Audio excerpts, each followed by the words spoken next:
வணக்கம். அறம் சொல்லும் திருக்குறள். இந்த பகுதியில் இன்றைக்கு மக்கட்பேறு அதிகாரம் குறள் எண் 9. ஈன்ற பொழுதின் பெரிது உவக்கும் தன் மகனை சான்றோன் எனக் கேட்ட தாய். சான்றோன் அப்படின்னா கல்வி கேள்விகளில் சிறந்தவனாக ஆக்குதல், ஒழுக்க சீலனாக ஆக்குதல். ஈன்ற பொழுது பெற்றெடுத்த பொழுது. பெரிது உவக்கும்னா மகிழ்ச்சி அடைதல். தன் மகனை, தன்னுடைய மகன், இங்கே வள்ளுவர் மகன் சொல்லியிருக்காரு. ஆனால் இது பெண் குழந்தை ஆண் குழந்தை என்ற இரு பாலாருக்கும் பொருந்தும். அப்போது ஒரு தாய் எப்போ ரொம்ப மகிழ்ச்சி அடைவாள் அப்படின்னு கேட்டால், தன்னுடைய மகனை பெற்றெடுத்த பொழுதை விட, ஈன்ற பொழுதை விட பெரிதும் மகிழ்வாள். எப்போ மகிழ்வாள்னா, உலகத்தார் தன்னுடைய மகனை சான்றோன் என சொல்லுகின்ற பொழுது.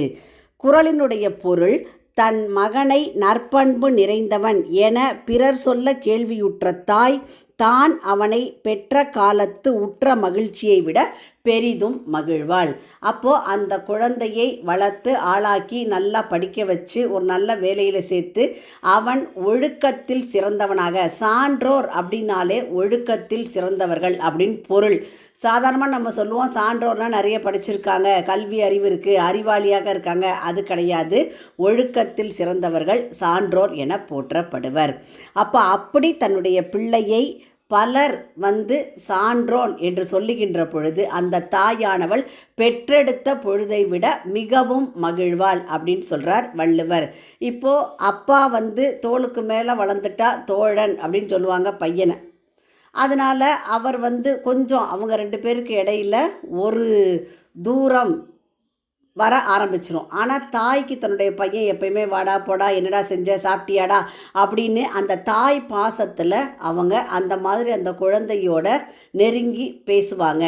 அப்போ இந்த குழந்தை நிறைய சம்பாரித்து தரணும், நிறைய படிச்சிருக்கணும் அப்படின்லாம் அந்த பெற்ற தாய் ஆசைப்படுறதில்ல. அதை யாராவது சொல்லும் போது அவங்களுக்கு ஐயோ நம்ம பையன் இவ்வளோ சம்பாதிக்கிறான், இவ்வளோ பெரிய வேலையில் இருக்கான்னு சொல்கிறாங்களே, கண் திருஷ்டி பற்றுமோன்னு சொல்லி வருத்தப்படுவாங்க. ஆனால் அதே சமயத்தில் உங்கள் பையன் சான்றோன் என்று சொல்ல கேட்கின்ற பொழுது அந்த தாயானவள் மிகுந்த மகிழ்ச்சி அடைவாள். இப்போ அந்த காலத்துலலாம் பார்த்தா போர் நடக்கின்ற பொழுது சங்க காலங்களில் வீட்டுக்கு ஒருத்தர் கட்டாயம் போருக்கு போகணும். அப்படி ஒரு வீட்டிலேருந்து ஒரு பையன் போருக்கு போயிருக்கிறான். அப்போது அந்த போரில் அந்த பையன் இறந்து போயிட்டாங்கிறத அந்த தாய் கேள்விப்பட்டோன்னே அவள் பையன் இறந்ததுக்காக அந்த தாய் வருத்தப்படலை. போர்க்களத்துக்கு ஓடி போகிறாங்க. போயிட்டு அங்கே இருந்த பிணக்குவியல்கள் ஒன்றொன்றையும் திருப்பி பார்க்கும் பொழுது, என்னுடைய மகன் மார்பிலே வேல்பட்டு இறந்தானா அல்லது முதுகலப்பட்டு இறந்தானா? முதுகலப்பட்டு இறந்தால் அது இழுக்கு. இவங்க போய் அங்கே இருக்கக்கூடிய ஒவ்வொரு உடலையும் திருப்பி பார்க்குறாங்க. பையன் மார்பிலே புண்பட்டு இறந்துருக்கிறான். ஆனால் அப்படி போகிறதுக்கு முன்னாடி அந்த அம்மா சொல்கிறாங்க, என் பையன் மட்டும் முதுகலை வேல்பட்டு இறந்திருந்தால் நான் அவனுக்கு பால் கொடுத்த என் மார்பகங்களை அறுத்து எறிவேன் அப்படின்னு சொல்லிட்டு போகிறாங்க.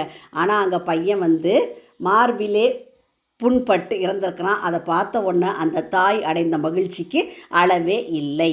அப்போ இப்படி பெற்ற தாய்மார்கள் எதை தான் பெருசாக நினச்சாங்க அப்படின்னு கேட்டால், தன்னுடைய பையனை இந்த உலகத்தவர் சான்றோன் என சொல்லுதல் வேண்டும். அப்போ தான் அவங்க மகிழ்ந்தாங்க. அதான் திரைப்பட பாடல் கூட சொல்லும், வெற்றி மீது வெற்றி என்னை சேரும், அதை வாங்கி தந்த பெருமையெல்லாம் உன்னை சேரும். தாயை குறித்து தான் அங்கே கவிஞர் பாடல் எழுதியிருக்கிறாரு. மீண்டும் குறள். ஈன்ற பொழுதின் பெரிது உவக்கும் தன் மகனை சான்றோன் என கேட்ட தாய். உங்கள் இல்ல குழந்தைகளின் மனதிலே தினம் ஒரு திருக்குறள் பதிய எங்கள் சேனலை சப்ஸ்கிரைப் பண்ணுங்கள். லைக் பண்ணுங்கள், ஷேர் பண்ணுங்கள், கமெண்ட் பண்ணுங்கள், சப்ஸ்கிரைப் பண்ணுங்கள். நன்றி.